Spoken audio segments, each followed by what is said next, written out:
Hello students, आज के इस वीडियो में हम बात करेंगे यूनिफॉर्मली एक्सेलरेटेड मोशन के लिए इक्वेशंस के बारे में। अगर कोई ऑब्जेक्ट यूनिफॉर्म एक्सेलरेशन के साथ मूव कर रही हो तो उसके मोशन से रिलेटेड सारे प्रॉपर्टीज़ को आप स्टडी कर सकते हो इन तीन इक्वेशंस की सहायता से। ये जो तीन इक्वेशंस दिए गए हैं वो equations of uniformly accelerated motion कहलाते हैं। बट ये तीन इक्वेशन मूव करने वाले किसी भी ऑब्जेक्ट की जन्म कुंडली बता देंगे अगर वो यूनिफॉर्म एक्सेलरेशन के साथ चल रहे हों तो। अगर एक्सेलरेशन ही यूनिफॉर्म ना हो तो फिर ये इक्वेशन फेल मार जाएंगे। बट अगर एक्सेलरेशन यूनिफॉर्म है तो ये तीन इक्वेशंस रामबाण है। मोशन से रिलेटेड जो भी फिजिकल क्वांटिटी एसोसिएट होगी वो सब कुछ इन तीनों इक्वेशंस की सहायता से आप समझ सकते हो, जान सकते हो, सीख सकते हो। कोई भी ऑब्जेक्ट अगर यूनिफॉर्म एक्सेलरेशन के साथ मूव कर रही है, यूनिफॉर्म एक्सेलरेशन का सिर्फ एक ही मतलब होता है अगर ऑब्जेक्ट की वेलोसिटी हर पल यूनिफॉर्मली चेंज हो रही है। Parameter means u, initial velocity,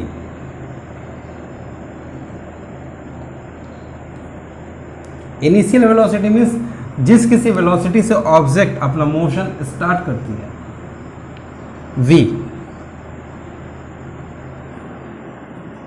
final velocity,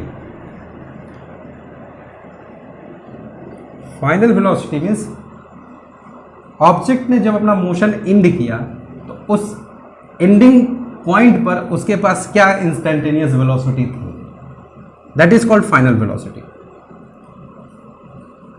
small a means acceleration,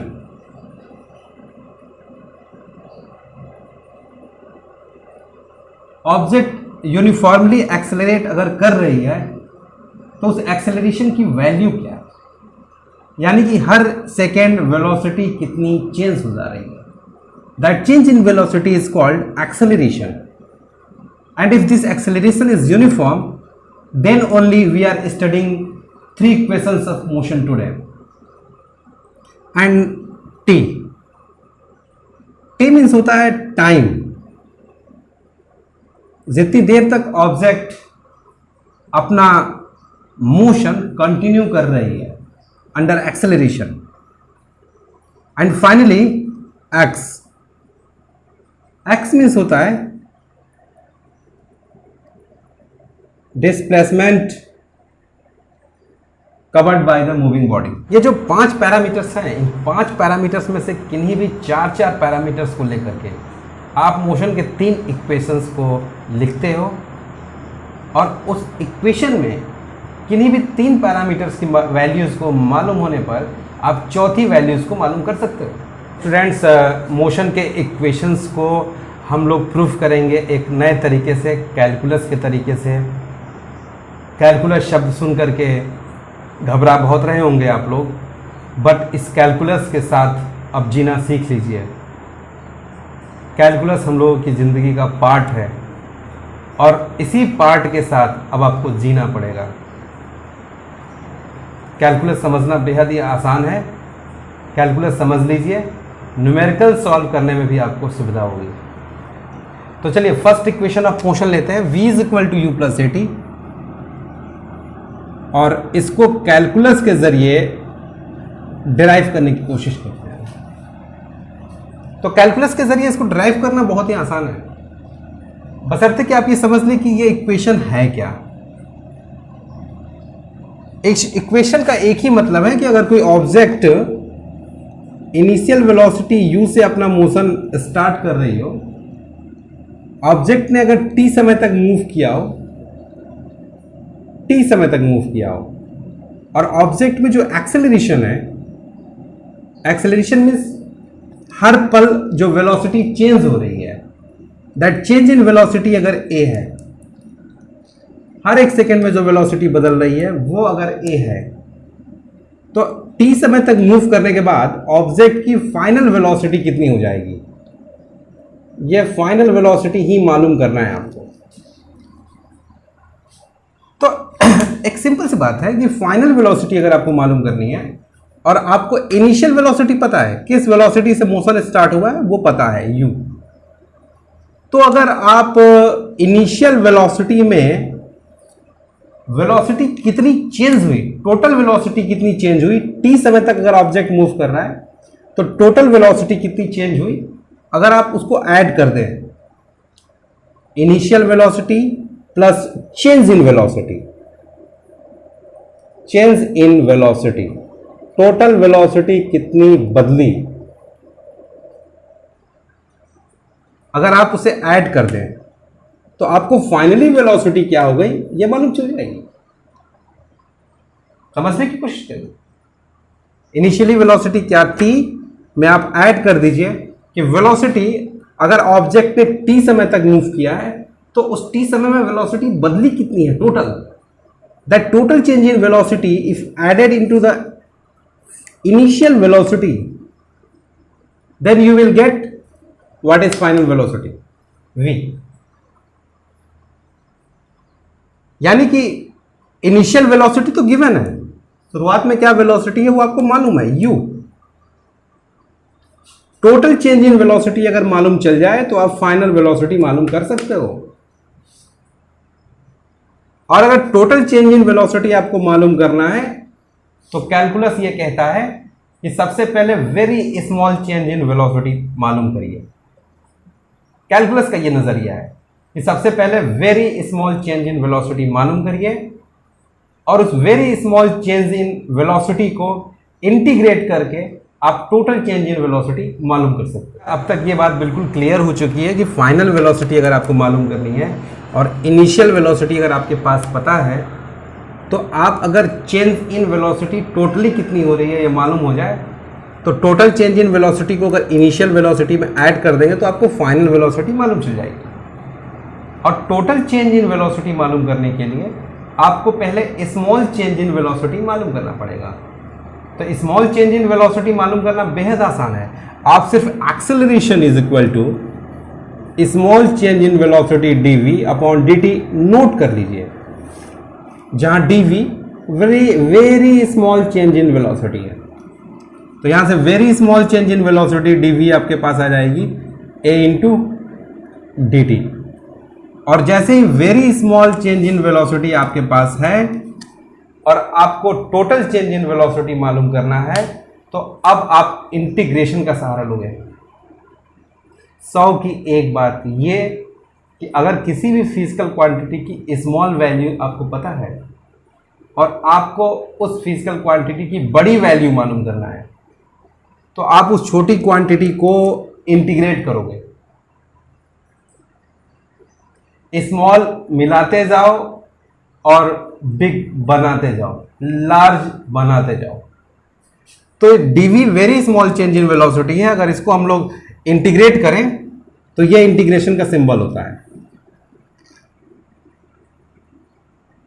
और इंटीग्रेशन का मतलब होता है ऐसे ही आप स्मॉल चेंज इन वेलोसिटीज को कलेक्ट कर रहे हो, सम कर रहे हो। dv मीन्स होता है very small change in velocity, और अगर आपने इसको इंटीग्रेट कर दिया इसका मतलब होता है टोटल चेंज इन वेलोसिटी। इस पूरे का मतलब होता है total change in velocity, whereas dv means very small change in velocity.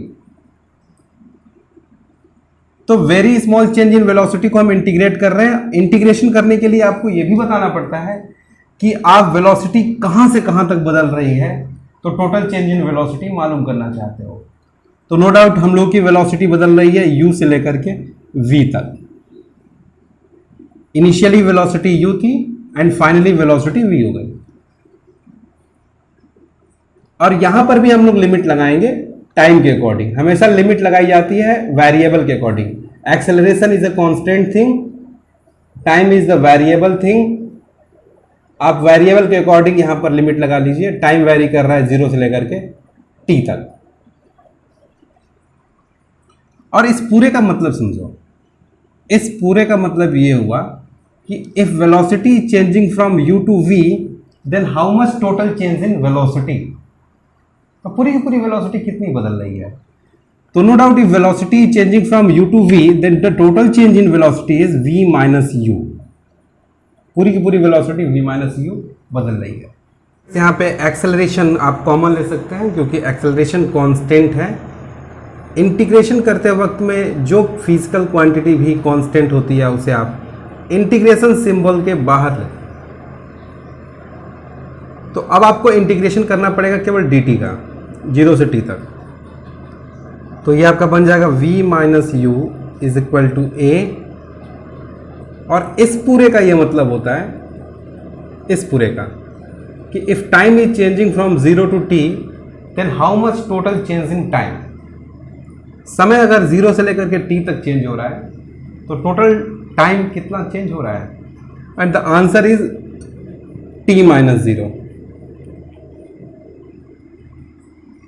Common sense की बात है, अगर समय 0 से लेकर के t तक चेंज हो रहा है तो टाइम में बदलाव कितना हो रहा है, ये होता है मतलब इस पूरे का। तो नो डाउट कि टाइम में बदलाव होगा t माइनस 0 का। तो ये आपका बन जाएगा v minus u is equal to a t, या v is equal to u plus a t. तो ये फर्स्ट इक्वेशन ऑफ मोशन हो गया यूनिफॉर्म एक्सेलरेशन के लिए। तो सेकेंड इक्वेशन ऑफ मोशन होता है x is equal to u t plus half a t square. यानी इस इक्वेशन में आपको किसी ऑब्जेक्ट के द्वारा कवर टोटल डिस्टेंस पता करनी है।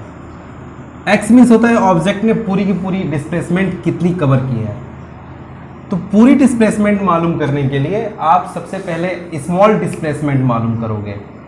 अगर आप कैलकुलस के जरिए इस चीज़ को ड्राइव करने की कोशिश कर रहे हो तो स्मॉल डिस्प्लेसमेंट के लिए आपके पास फार्मूला होता है velocity is equal to small displacement upon time taken.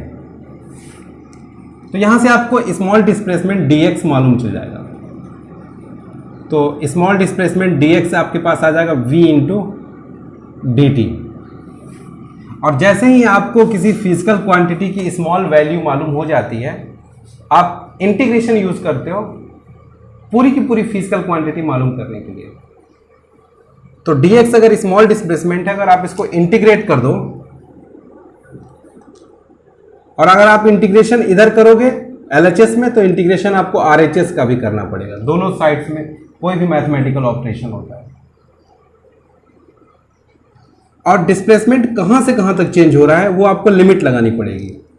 तो अगर ऑब्जेक्ट की इनिशियल पोजीशन ओरिजिन पर ही हो और finally object x displacement cover कर लिया हो पूरा, ओरिजिन से स्टार्ट करके ऑब्जेक्ट अगर x डिस्प्लेसमेंट की पोजीशन में आ गया हो तो आपको लोअर लिमिट लगानी होगी 0 एंड अपर लिमिट लगानी होगी total displacement covered by the moving body x। अब चलिए लिमिट यहां लगाइए, और लिमिट हमेशा वेरिएबल को देख कर लगाया जाता है। तो यहां पर वेरिएबल टाइम कहां से कहां तक वेरी कर रहा है, 0 से लेकर के t तक। मान लीजिए कि जब ऑब्जेक्ट ओरिजिन पर था तो उस वक्त में टाइमिंग 0 थी। तो चलिए, इस पूरे का मतलब होता है if displacement is changing from 0 to x then how much total change in displacement. पूरे का मतलब एक बार फिर समझने की कोशिश करिए। dx मीन्स होता है very small change in displacement, और इंटीग्रेशन फ्रॉम 0 टू x। तो इस पूरे का मतलब बन जाता है कि if displacement is changing from 0 to x then how much total change in displacement, and no doubt the answer will be x minus 0। पूरा डिस्प्लेसमेंट x minus 0 का ही होगा। अब ये देखिए, यहां पर 0 से t फाइनल वेलोसिटी की जगह आप रख सकते हो initial velocity plus at motion के फर्स्ट इक्वेशन से dt। क्या x इज इक्वल टू, चलिए एक बात हम यहां पर और क्लियर कर दें कि इंटीग्रेशन सिंबल यहां लगा है, यहां dt है। इस पूरे का मतलब ये होता है कि हमें u प्लस ए टी का इंटीग्रेशन करना है, इस u प्लस ए टी का इंटीग्रेशन करना है। ये और ये केवल सिंबल्स हैं जो बताते हैं कि आपको इसका इंटीग्रेशन करना है। इस बात को दिमाग में बैठा लीजिए।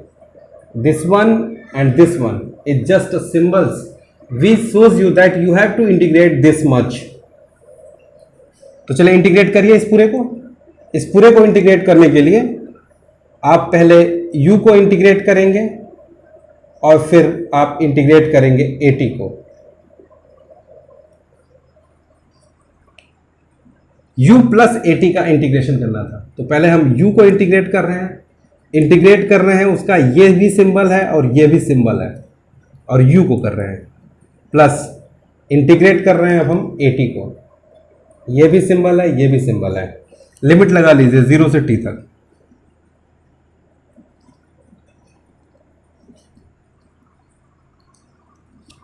क्या x इज इक्वल टू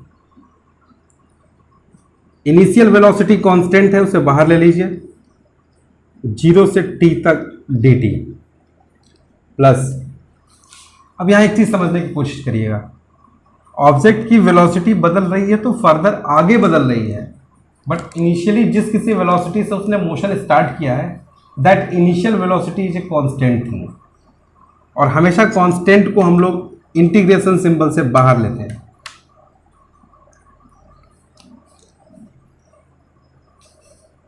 यहां पर एक्सेलरेशन कांस्टेंट है, एक्सेलरेशन को बाहर ले लीजिए 0 से t तक t dt। इतने का आप स्क्रीनशॉट ले लीजिए क्योंकि मैं अपनी कहानी को आगे बढ़ाने जा रहा हूं। तो चलिए अब इसे सॉल्व करने की कोशिश करते हैं। x is equal to initial velocity u, और इस पूरे का मतलब होता है dt मिस होता है स्मॉल चेंज इन टाइम, और इस पूरे की मीनिंग हो जाएगी if small change in time is changing from 0 to t then how much total change in time. तो टोटल चेंज इन टाइम हो जाएगा बच्चों t माइनस 0 प्लस एक्सेलरेशन। अब यहां पर आपको ध्यान देना पड़ेगा, इस पूरे का मतलब होता है कि अगर t का आप इंटीग्रेशन कर रहे हो, ये और ये भी और ये भी दोनों केवल सिंबल्स हैं, और ये सिंबल्स बता रहे हैं कि आपको t का इंटीग्रेशन करना है। तो एक जनरल फार्मूला होता है x to the power n का इंटीग्रेशन जब आप करते हो, मैथमेटिक्स में आप लोग पढ़ोगे क्लास 11th में, x to the power n का इंटीग्रेशन, ये और ये केवल सिंबल है जो बता रहा है कि आपको x के पावर n का इंटीग्रेशन करना होता है। तो x के पावर n का इंटीग्रेशन का फार्मूला होता है x के power n plus 1 by n plus 1, और x to the power n की मीनिंग होती है कि अगर कोई वेरिएबल हो, उस वेरिएबल के पावर में कोई इंटीजर हो, तो उसको इंटीग्रेट करने का ये फार्मूला होता है। यही कहानी यहां भी है, टाइम वेरिएबल है और उसके पावर में कोई इंटीजर है 1, तो आप t के पावर 1 को इंटीग्रेट करने के लिए फार्मूला लगाओगे x के power n plus 1 by n plus 1, और जैसे ये इंटीग्रेट कर लोगे उसके बाद आप लिमिट लगा दोगे। लिमिट थी आपकी 0 से t तक, या x इज इक्वल टू आपका आ जाएगा ये ut प्लस a, ब्रैकेट के अंदर ध्यान दीजिएगा ये t स्क्वायर बाई 2 0 से t तक, या आपके पास ये आ जाएगा x is equal to ut plus a। एक बार हम लोग t की जगह रखते हैं अपर लिमिट t, तो ये बन जाएगा t square by 2 and minus, एक बार t की जगह रखते हैं लोअर लिमिट, इसी t की जगह एक बार आप 0 रखिए तो आपका बन जाएगा 0 स्क्वायर बाई 2, या ये आपका आ जाएगा x is equal to ut plus a t square by 2, और यही आपका सेकेंड इक्वेशन ऑफ मोशन है। स्टूडेंट्स अब हम बात करेंगे मोशन के थर्ड इक्वेशन के बारे में, यानी कि v square is equal to u square plus 2ax के बारे में। तो मोशन के थर्ड इक्वेशन को डिराइव करने के लिए आप सबसे पहले acceleration is equal to dv upon dt लिख लिया करिए, क्योंकि मोशन के थर्ड इक्वेशन में बेसिकली आपको फाइनल वेलोसिटी पता करनी है, और फाइनल वेलोसिटी आप तभी मालूम कर पाओगे जब आप स्मॉल चेंज इन वेलोसिटी मालूम कर लो dv। इंटीग्रेशन के जरिए अगर आप कैलकुलेशन कर रहे हैं तो फाइनल वेलोसिटी आप तभी मालूम कर सकते हो जब आप small change in velocity dv मालूम कर लो। बट यहाँ पर एक प्रॉब्लम और है कि आपको डिस्प्लेसमेंट का भी टर्म समेटना है, आपको x भी लाना है, और आप x तभी ला सकते हो जब आप small displacement covered by the moving body मालूम करे हुए हो। तो इसी वजह से x का टर्म इंट्रोड्यूस करने के लिए हमने dx से ऊपर नीचे मल्टीप्लाई कर दिया। तो ये हमारा बन जाएगा acceleration is equal to dx upon dt यानी कि v, और ये है dv upon dx, dx upon dt यानी वेलोसिटी, और ये dv अपॉन dx का टर्म बच रहा है। तो क्रॉस मल्टीप्लाई करिए, आपके पास a into d x is equal to v into dv बचेगा। और चलिए स्मॉल डिस्प्लेसमेंट dx मालूम है, स्मॉल वेलोसिटी dv मालूम है, और आपको यहाँ पर इक्वेशन में फाइनल वेलोसिटी v मालूम करनी है और टोटल डिस्प्लेसमेंट x के टर्म्स में।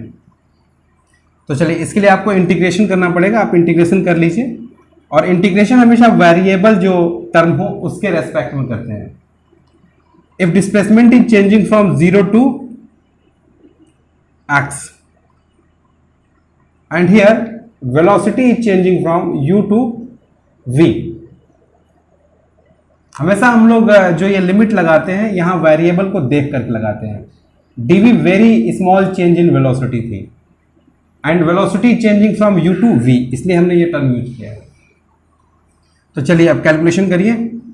एक्सेलरेशन कांस्टेंट है, उसे आप बाहर ले लोगे, इंटीग्रेट नहीं करोगे, 0 से x तक dx इज इक्वल टू, यहां पर आप वही फार्मूला लगाओगे x to the power n वाला। x to the power n dx का फार्मूला मैंने बताया था x to the power n plus 1 by n plus 1, और ये फार्मूला सिर्फ ये बता रहा है कि आपको x के पावर n का इंटीग्रेशन करना है। This and this is just the symbol which indicates you that you have to integrate x to the power n and the formula is this. तो चलिए इंटीग्रेट करिए, v का integration करोगे power में 1 है तो ये आपका मिल जाएगा v स्क्वायर बाई 2 इस फार्मूले से, और उसके बाद आप लिमिट लगा दीजिएगा। लोअर लिमिट में u था एंड अपर लिमिट में v था। यहाँ पर ध्यान दीजिएगा a कांस्टेंट है, और इस पूरे का सिर्फ एक ही मतलब होता है कि अगर displacement is changing from 0 to x then how much total change in displacement. The answer is x minus 0। और यहां पर बस आप लिमिट्स को रख लीजिए, एक बार v की जगह पर v ही रखिए, आपको v स्क्वायर बाई 2 मिलेगा, एंड माइनस एक बार v की जगह पर आप u रखिए तो आपको मिलेगा u स्क्वायर बाई 2। एक बार वेरिएबल की जगह पर अपर लिमिट रखते हैं एंड देन माइनस वेरिएबल की जगह पर लोअर लिमिट रखते हैं, तो ये आपका बन जाएगा, ये एक्सेलरेशन है। और इस पूरे का मतलब आप समझ ही चुके हो, ये x माइनस 0 होता है, और ये आपका बन जाएगा v square minus u square by 2, cross multiply कर दीजिए, 2ax is equal to v square minus u square, या v square is equal to u square plus 2ax। So this one is the third equation of uniformly accelerated motion.